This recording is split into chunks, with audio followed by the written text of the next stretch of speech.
Welcome to your bodies. Welcome to this moment.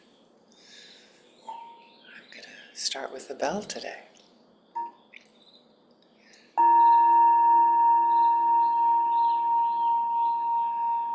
Breathing in, breathing out.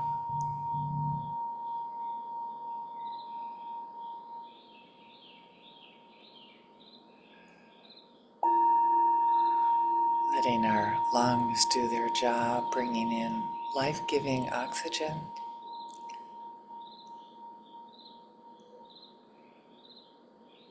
Life energy.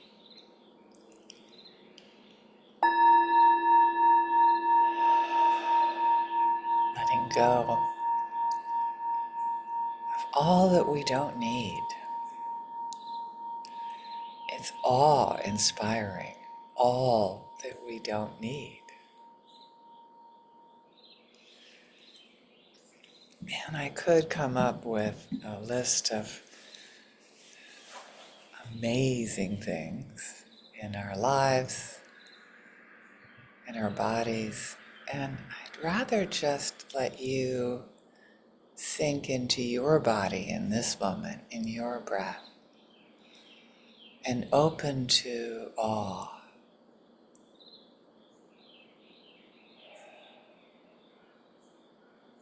What brings you awe?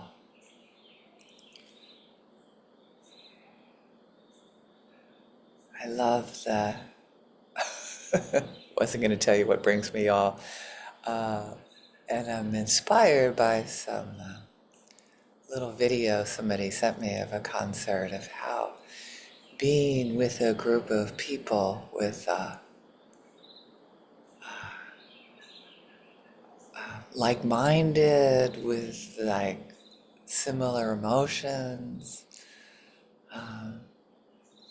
being with a large group of people can bring this sense of awe and wonder, this connection with each other. Of course, there's always the opposite, that people that, they get nervous with crowds, they sense that they don't belong, and it closes them down.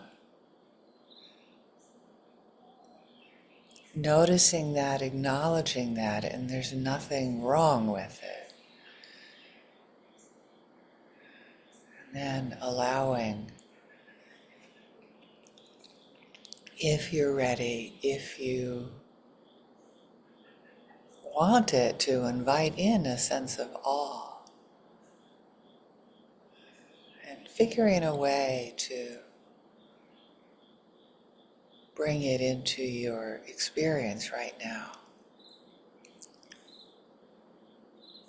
Can you think of a time that you felt awe?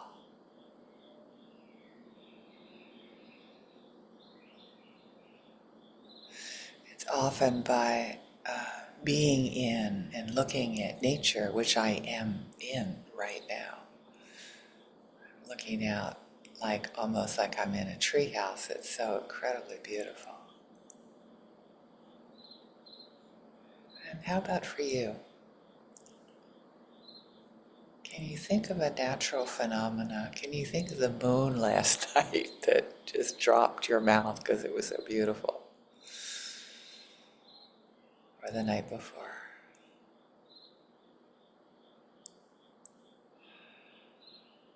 Or clouds?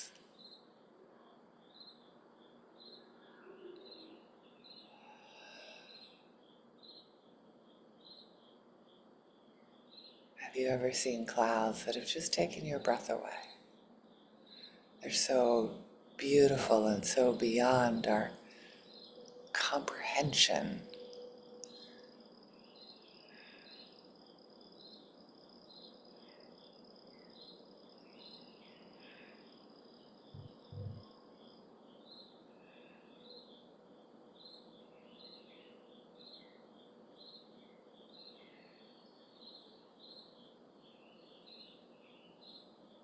Keep breathing in and touching what brings up awe and wonder for you. Giving you lots of space to explore it on your own. Maybe if sometime being in groups of people can bring this sense of oneness or not. I'm trying to remember a time now, something that touched you, that brought you awe and wonder.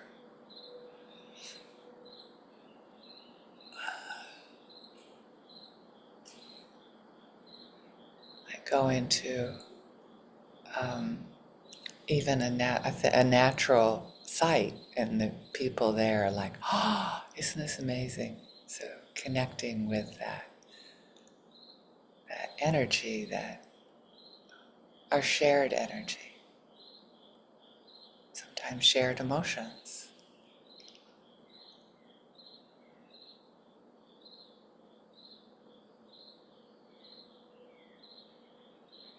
Bring to mind awe and wonder. Times that you felt curious, times that your not knowing was like amazing instead of scary. Is that possible?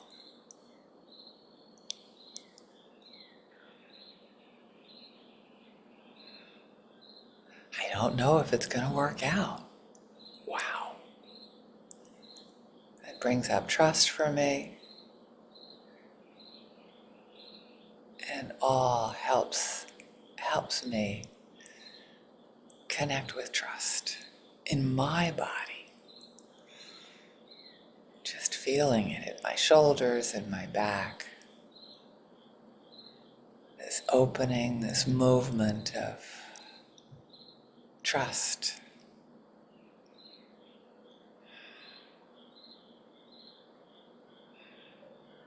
Trust as we remember things working out.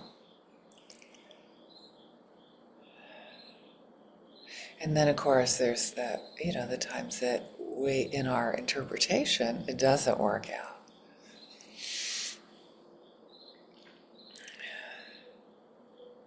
And there's a certain acceptance that, oh, that's something I didn't want, that's something I didn't anticipate. And even that, can that lead me into awe and wonder and curiosity?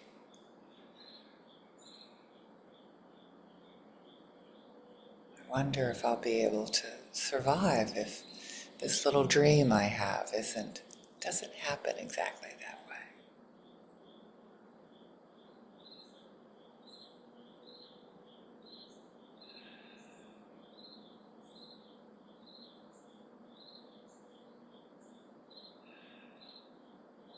And you let those feelings percolate in your body. And notice how opening into one feeling can sometimes move us into another. The opposites are contained in one another, that knowing there's a continuum between night and day.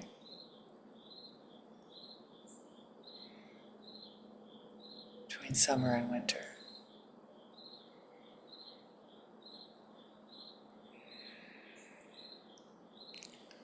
And if there's something about that continuum that inspires awe and wonder in you,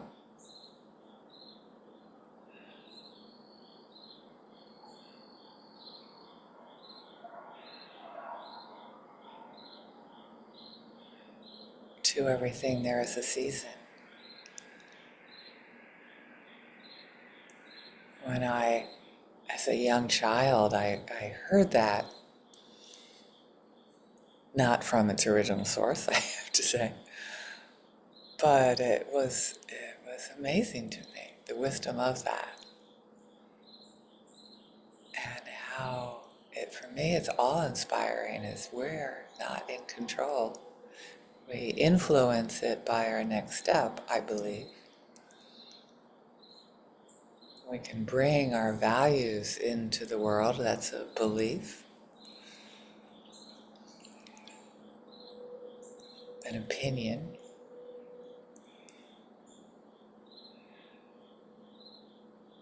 And there is a, this is so funny, I heard this the other day, um, that it's helpful to have an opinion budget.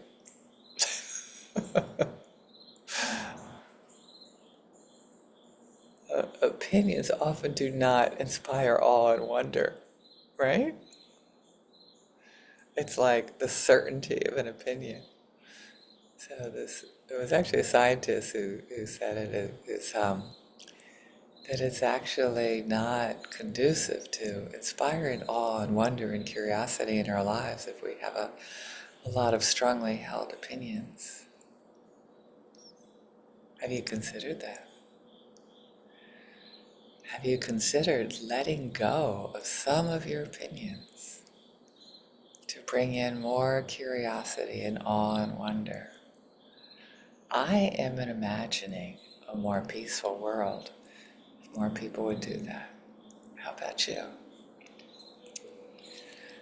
I'm going to start with myself, that peaceful world. How about you?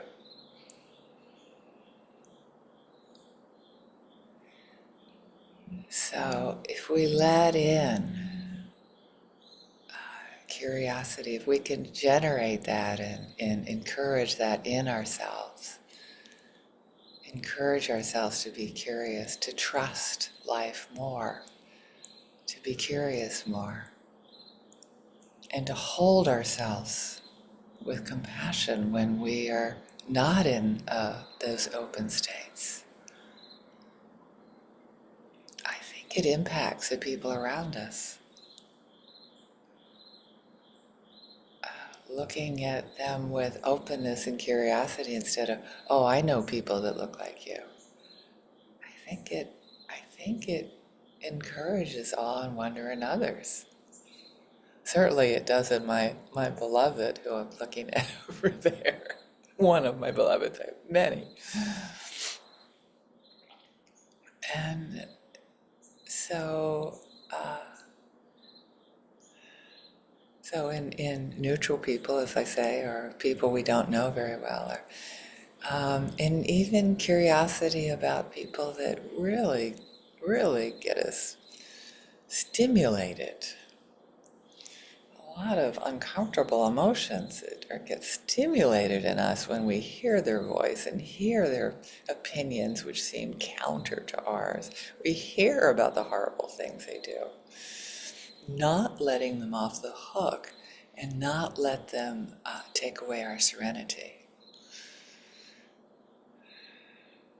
Unless, of course, we want them to, and that's okay. There's something very solid and satisfying to be angry and self-righteous, right? That's a quote from my son. Would you just let me be angry at you sometimes? Okay, if you want. And then just imagining the world when, with all beings, if we had more curiosity for each other, more compassion, more care.